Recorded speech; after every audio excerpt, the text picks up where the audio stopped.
you're not familiar with Waco Tactical, we are a 501c3 charity. The money that we raise goes to support youth shooting sports. The event is our standard course. After you check in, make sure that you have your start recorded. You'll make a right-hand turn and you will follow the road. Have fun. Thanks for coming. We appreciate y'all very much. And we hope you find it a challenge, and we hope that you learn something. WTF started because a good friend of ours called Scout lost his life in a car accident. He'd done the original zombie run, and after his death, that event went away. Well, I've always been in the firearms industry in one fashion or another, and it felt like it was time to start giving back. I was a coach for the junior high power team here in Central Texas, and we saw a severe drop in funds, and you know, it just felt like the right thing to do. And I was searching for someone that I felt would fill the niche that I couldn't, and lo and behold, at an Appleseed shoot, Dan turned up, and we got really involved in Appleseed, became instructors, and grew that program substantially. Felt like Dan was the right person to ask to help out because I felt he had the technical expertise that I didn't have. I had the hammer and nail portion of it, so I felt like it'd be a good partnership.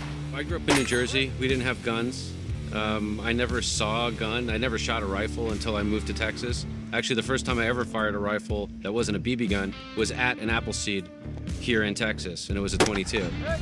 But, you know, I took to it pretty quickly, and then, you know, got into doing some pistol shooting. My wife and I went out, we got some pistols, we got some training, and again, we both liked it. We took to it quickly. And yeah, she became very active with Appleseed. She was actually the state coordinator for Texas for a couple of years. I got very active as an instructor. Kevin and I worked together a ton, building out the program here in China Spring. And then, yeah, I went to a Scouts running gun. It was the first running gun I went to, the zombie one back in, I think, 2014. And it was horrible. I was terrible at it. I failed like all the rifle stages. But, you know, it's a learning experience, and that's what it's designed to do, is to point out your shortcomings.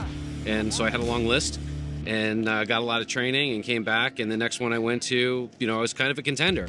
So there was a need in Central Texas to raise money for youth shooting sports, and we felt that it would honor Scout if we created an event similar to his and fill that niche that he left and raise some money for the kids. At that time, donations had dropped off severely, and they were not receiving the funds they needed to operate. So Dan and I felt that we could fill both of those niches by creating this event.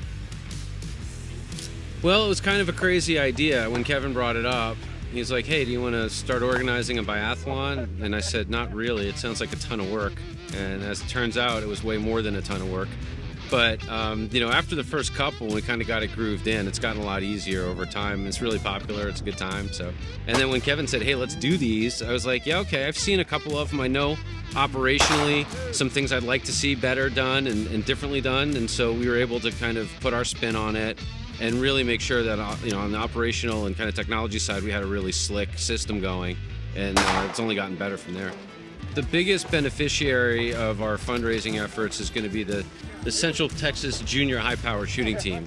If we don't foster the youth shooters of today, our Second Amendment goes away, because the generations upcoming doesn't have the access to shooting sports like I had. Like, you know, Dan was less fortunate where he was, but I grew up with firearms, and I wanted to find a way to make sure that's passed on to the next generation. So if we don't support the youth today and try to foster them to support the next generation after them when we're gone, I feel that it's gonna cost us our Second Amendment rights. Yeah, today's students are tomorrow's voters and tomorrow's instructors, right? So you need them.